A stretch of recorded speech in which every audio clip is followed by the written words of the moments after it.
பொதுவாகவே மாரி செல்வராஜ் அவருடைய முதல் படத்துல தொடங்கி மாமன்னன், வாழைன், அவருடைய எல்லா படங்கள்லயுமே சாதி அந்த அடக்குமுறைக்கு ஆளானவங்க, இன்னொரு பக்கம் சாதியை அடக்குமுறை செய்யக்கூடியவங்க, இந்த ரெண்டு தரப்பை அவங்களுக்கு உள்ள இருக்கக்கூடிய வாழ்க்கை முறையை படமா காமிச்சிருப்பாரு.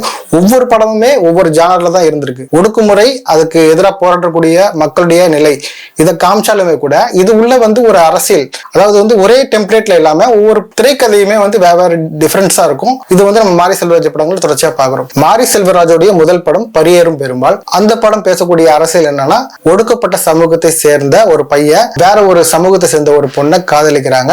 அதாவது ஒரு காலேஜுக்குள்ள நடக்கிற ஒரு நிகழ்வை மையப்படுத்தி எடுத்திருப்பாரு. அடுத்தது இப்போ கர்ணன் படத்தை எடுத்துக்கிட்டோம்னா, தனுஷ் அந்த படம் எப்படி இருக்கும்னா, ஒரு காவல்துறை அடக்குமுறை, அதாவது தாழ்த்தப்பட்ட சாதியினர் மீது காவல்துறை இந்த மாதிரியான அத்துமீறல் நடத்துறாங்க, அதை தாண்டி ஒருத்தன் எப்படி போராடி ஒரு ராணுவ வீரனா வரான் அப்படின்றதையும் பேசியிருப்பாங்க. அதே போல வாழை படத்துல ஒரு வாழை தோப்புல வேலை செய்யக்கூடிய ரெண்டு சிறுவர்களுடைய படத்தை மையமா வச்சு அந்த படத்தை எடுத்திருப்பாங்க. மாமன்னன் படம் ஒரே ஊருக்குள்ள வாழக்கூடிய ஒரு சமூகம், இன்னொரு சமூகம், அதுல ஒருத்தர் தாழ்த்தப்பட்ட சமூகமா இருந்து எவ்வளவு பெரிய உயரத்துக்கு போனாலுமே கூட அந்த உயர் சமூகமா கருதப்படுறவங்களுக்கு கீழே கட்டுப்பட்டு தான் இருக்கணும், அவங்க முன்னாடி சேர் போட்டு உட்காரக்கூடாது, இந்த மாதிரியான ஒரு சமூக கட்டமைப்பு எல்லாம் இருக்குன்றத படமா காமிச்சிருந்தாங்க. இந்த பைசன் படத்தை பொறுத்த வரைக்கும் என்ன பண்ணிருக்காருன்னா, தென் மாவட்டங்கள்ல நடக்கிற சாதிய கலவரங்களை மைய கருவா எடுத்து இந்த படத்தை பண்ணிருக்காரு.